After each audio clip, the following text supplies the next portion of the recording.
is just trying to think about how to simplify it. From recipe. Tell me about your first memory of you being at a piano and what it felt like.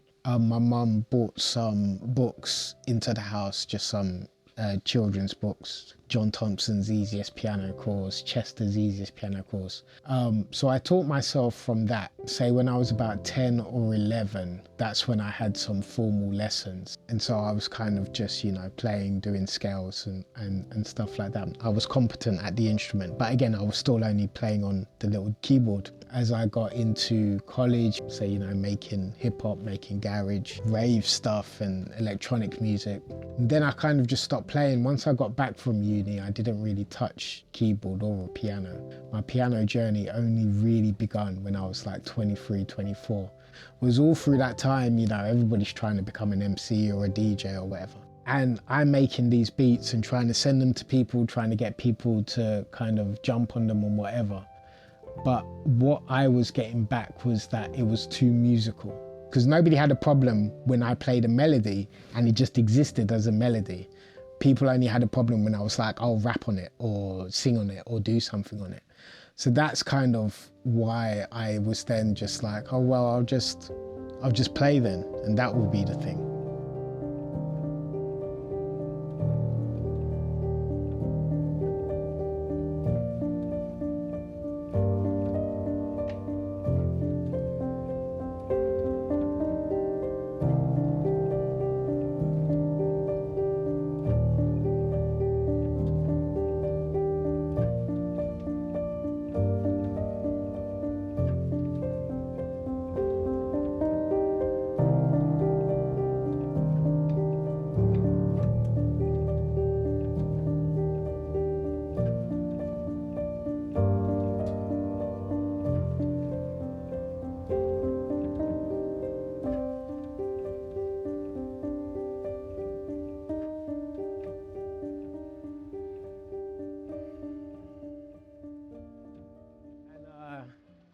And 2012, I want to say, was the first street piano that came into London, and so I was just playing on them, but not like to do anything. It was just getting out into the street and playing and enjoying myself, and finding community in that was really fun. So that was the large part of it, just finding community in it.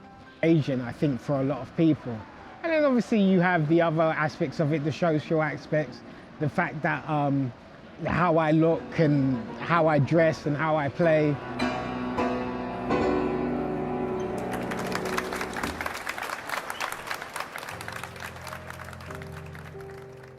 This latest album that I'm recording is called The Heart is an Empty Vessel. It's about my relationship with romance in terms of the grander idea of romance, and how we put all of our romantic ideas on certain non-kind of sentient things, the moon, your heart, the water. And I was just playing around with the idea of how do these objects actually feel about that. So imagine that's a second layer of humanity that I'm giving the object.